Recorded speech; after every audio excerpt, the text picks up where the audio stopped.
when someone asks me what I do, I feel shame to say that I am salesman. Hoy guys, আজিকালি নিজকে salesman বা বিক্ৰেতা বুলি ক'বৰ কাৰণে লাজ লগা হ'ল। কিয় জানে? কিছুমান মানুহে আমাক দেখি কেনেকৈ সম্বোধন কৰে জানে? ঐ ইফালে শুনচোন, এইটো বস্তুৰ দাম কিমান? এইটো ডিছকাউণ্ট আছে না? বোলো নাই। মালিকক কবিচোন অলপমান ডিছকাউণ্ট দিবৰ কাৰণে। আৰু কিমানক লৈ পঢ়িছা তই? মেট্ৰিকক লৈ গৈছা না? কিমান দৰমহা পা? 5,000 মান পা না? নানান ধৰণৰ প্ৰশ্ন গাইছ, কিন্তু প্ৰশ্নটোৰ উত্তৰ আমাক দিব নিদিয়ে, প্ৰশ্নটোৰ উত্তৰ তেখেতেই দিয়ে। Some people think that salesmen are illiteral fools. মানে salesman নিৰক্ষৰ আৰু মূৰ্খ, কিন্তু কোনো জানিব চেষ্টা নকৰে যে এজনী মহিলা বা এজন কম বয়সৰ ল'ৰা পঢ়া শুনা এৰি কিনে এই মাৰ্কেটত কিয় সোমাব লগা হ'ল? কিয় জানে? ঘৰৰ কিছুমান দায়িত্ব। যেতিয়া ভাত এমুঠিৰ কাৰণে মানুহে সংঘৰ্ষ কৰিব লগা হয় ন, তেতিয়া 18 বছৰ হোৱাৰ লগে লগে কামত গুচি যাব লগা হয়। আৰু ময়ো সেই তেনেকুৱাই। মোৰ 18 বছৰ মোৰ চাৰ্টিফিকেট মতে হৈছিল, কিন্তু মোৰ বয়স 18 বছৰ হোৱা নাছিল তেতিয়া। সেই সময়তে মই কাম কৰিব গুচি গৈছিলোঁ। কিয় জানে? ভাতৰ অভাৱত। কাৰণ কিয়? খুজি খাব নোৱাৰোঁ আৰু ডকাইতিও কৰিব নোৱাৰোঁ, সেইকাৰণে চেলছমেনে হৈ গ'লোঁ। যাই হওক, কেইদিনমান আগত এজনী মহিলা এজনী সৰু ছোৱালীৰ লগত লৈ আহিছে তেখেতৰ সন্তান। তো মই আছিলোঁ আপোনাৰ তাত মোৰ প্ৰডাক্টকেইটা মুচি কিনে আছিলোঁ, ডাষ্টিং কৰি আছিলোঁ। তাৰপিছত তেখেতৰ ছোৱালীজনীক মোক দেখাই কিনে উদাহৰণ দিছে। কি উদাহৰণ দিছে জানে? If you don't study well you will have to work like them. মানে যদি তেওঁৰ সন্তানটো ভালকৈ নপঢ়ে তেতিয়াহ'লে মোৰ নিচিনা কাম কৰিব লাগিব। কথাখিনি শুনি মোৰ এনেকুৱা অনুভৱ হৈ আছিল যে হোৱাট এম আই ডুইং? মই কি কৰি আছোঁ? সেনেকুৱা ফিল হৈছিল। কিন্তু যেতিয়া মোৰ তৎক্ষণাত মনত পৰিল যে এই কামটোৱে মোক বহুখিনি সহায় কৰিছে, এই কামটোৱে মোক ভাতৰ যোগান ধৰিছে, তেতিয়া মই মানে ৰিলেক্স অনুভৱ কৰিছোঁ। হয় দে, মই একো চুৰ ডকাইত কৰা নাই। সেলসম্যান বিক্ৰেতা, বিক্ৰী যোগকৰ্তা, তাকে কয় বিক্ৰেতা।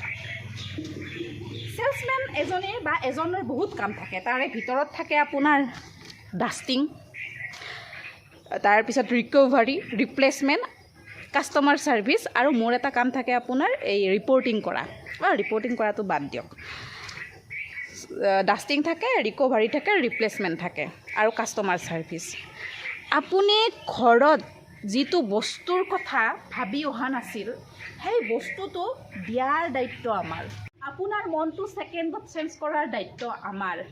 আপুনি হাজাৰ বেয়াকৈ ক'লেও আমি মনে মনে থকা দায়িত্বটো আমাৰ।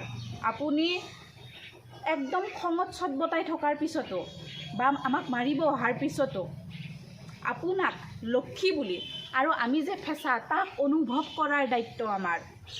আপুনি হঠাৎ পৰি গ'ল মূৰ ঘূৰাই শ্বপিং কৰি থাকোঁতে, তেতিয়া প্ৰাথমিক চিকিৎসা কৰাৰ দায়িত্ব আমাৰ। তো সেলসম্যান এলাউলা চাকৰি নহয়, বহুত দায়িত্ব থাকে, বহুত দায়িত্ব থাকে। তাৰে মাজত আৰু গালি ফপনিটোতো বেলেগ এক্সট্ৰা। এই দায়িত্বখিনি কৈ দিলোঁ। আপোনালোকে সেলসম্যানক সৰু বুলি নাভাবিব। এনেকুৱা সেলসম্যান দেখিছোঁ মই মোৰ জীৱনত, যিয়ে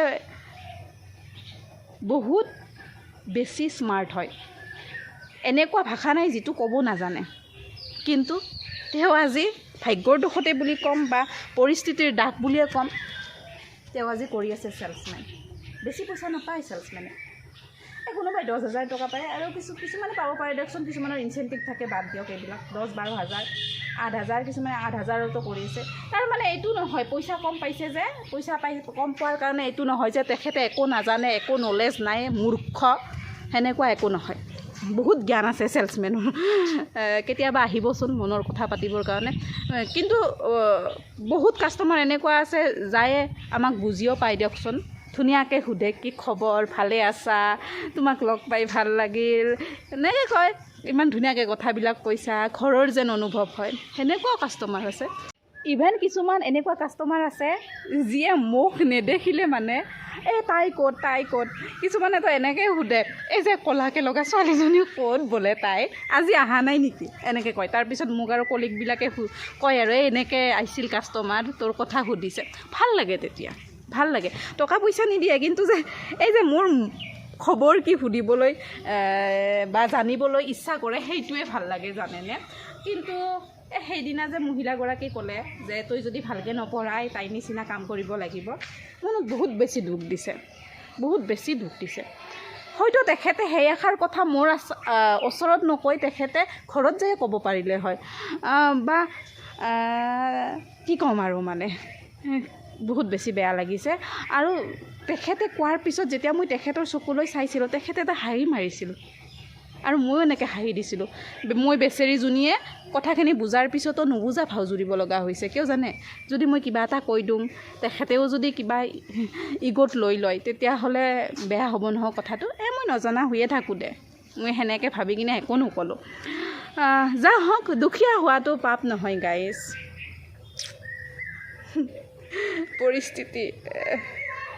পৰিস্থিতিয়ে দুখীয়া কৰে দিয়কচোন।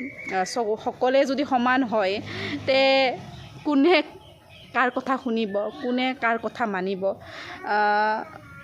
চুপিয়ৰ বুলি নিজক ভাবক, কিন্তু মই যে চুপিয়ৰ সেইটো আপুনি নিজে কৈ কিনে কাৰোবাক উপলব্ধি কৰাৰ দৰকাৰ নাই। দুখীয়া মানে আপোনাৰ এইটো নহয় যে যোনে তোনে আহি কিনে যি টি কৈ যাব। গৰীব মানে গাইজ পাপ নহয়, গৰীব মানে হৈছে ব্যক্তিৰ ব্যক্তিগত আৰু আৰ্থিক স্থিতি হয়। গতিকে তাক লৈ নাহাঁহিব। আপুনি হাজাৰ ধনী হ'লেও, আপোনাৰ হাজাৰটা বিল্ডিং থাকিলেও সেই বিল্ডিঙৰ পৰা এটা কোঠালিতো আমাক দি নিদিয়ে, হয়নে নহয়? আপোনাৰ 1000 টকা থাকিলেও আপোনাৰ টকাৰ পৰা 100 টকাটো আমাক এটা এনে নিদিয়ে। গতিকে তাক লৈ অহংকাৰ কৰি কি লাভ? অহংকাৰ কৰি লাভ নাই। আৰু বিশেষকৈ আপুনি মৰিলে সেই বিল্ডিংটো বা সেই টকাখিনি লৈ যাব নোৱাৰে। যদি মৰিলে আপুনি এটা বেজিয়ে লৈ যাব নোৱাৰে, তো বেলেগক আহি কিনে আপুনি যে চুপিয়ৰ সেইটো অনুভৱ কৰাৰ কাৰণটো কি মই বুজি নাপালোঁ।